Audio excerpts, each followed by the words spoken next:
cardinalub américain bi ñuy wax Robert Francis Prévost daal di nañ ko fal pape démb ci bésub alxames gi yemoo nag juróom-ñetti fan ci weeru mai ci atum 2025 moom nag moo nekk ñaareelu téeméer ak juróom-benn fukk ak juróom-ñaarub souverain pontife bu église catholique moom nag ñu koy dakkantale Léon XIV loolu de la Vatican xamle ñu gis ne nag fal biñ ko fal daal moom moo njëkk nekk rek pape jóge nag bu États-Unis ngir mu daal di nag atteindre li nga xam ne mooy rang boobee moom nag mu ngi ganee àdduna ca ville bu ñuy wax Chicago ca USA moom nag ku jege woon ki nga xam ne mooy Pape François la woon wax nañ ne nag ku teey la ku mën a déglu nit ñi la te ku xam lool la nga xam ne mooy doxalinu Vatican ba tax na nag jàpp nañ ne daal la nga xam ne moom la ñu yaakaar ci moom dina ko matal ba mu mat sëkk. jóge fi nga xam ne nag moom mooy Vatican dem ca Moyen-Orient ca Liban wax nañ ne nag Israël amal na nag ay bombardement démb ci bésub alxames yi yemoo nag juróom-ñetti fan ci weeru mai ca fa nga xam ne nag mooy bëj saalumu réew ma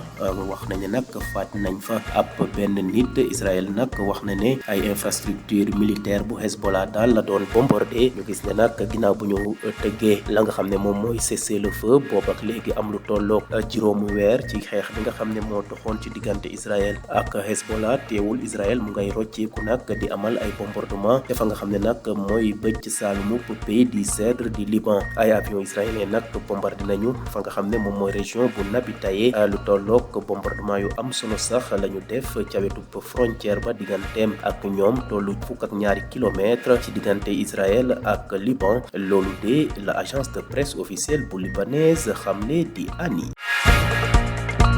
jeexalee xibaaru bitim réew yi ci fi nga xam ne nag mooy Afrique du Nord ville bu ñuy wax Port Soudan nekk ca Soudan daal dinañ ko bombardé tey jii ci bésub arjuma ji yemoo ko juróom-ñeenti fan ci weeru mai ay drone yaa nga xam ne daal wax nañ ne nag force de soutien rapide yooyu nga xam ne ñoom ñooy wéy ci ndigalub général Hamdan Dagalo ñoo def ni ni mel wax nañ ne daal juróom-benn fan a ngi nii ñoom ñuy bombardé fi nga xam ne moom mooy Port Soudan ci dimanche gi sax weesu bombardé nañu aéroport ba bombardé itam ab base navale militaire bombardé it ay dépôt yi def carburant ak ay station d'électricité ak yeneen infrastructure yoo xam ne askan ba dañ koy faral di jëfandikoo gis nañ ne daal ñi nga xam ne ñooy FSR yooyu ñooy def ni ni mel. Le cardinal américain Robert Francis Prévost a été élu pape ce 8 mai 2025. Il devient le 267e souverain pontife de l'Église catholique sous le nom de Léon XIV, a annoncé le Vatican. Avec cette nomination, il devient le premier pape originaire des États-Unis à accéder à ce rang. Natif de Chicago, ce proche collaborateur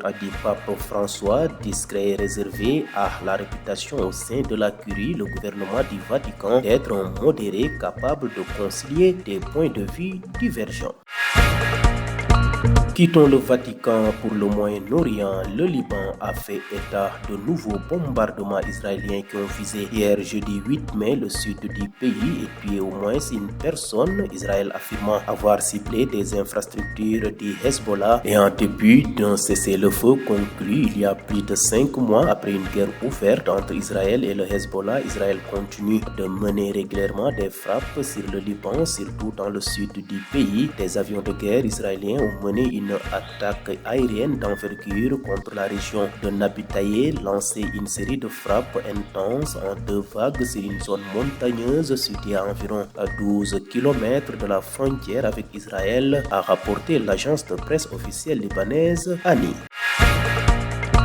Bouclons ce rapide survol de l'actualité internationale en Afrique du Nord où la ville de Port Soudan a de nouveau été visée vendredi 9 mai par des frappes de drones et ce pour la 6e jour consécutif. Les attaques attribuées aux paramilitaires des forces de soutien rapide ont notamment touché une base navale militaire au nord de la ville. Des infrastructures vitales ont été touchées.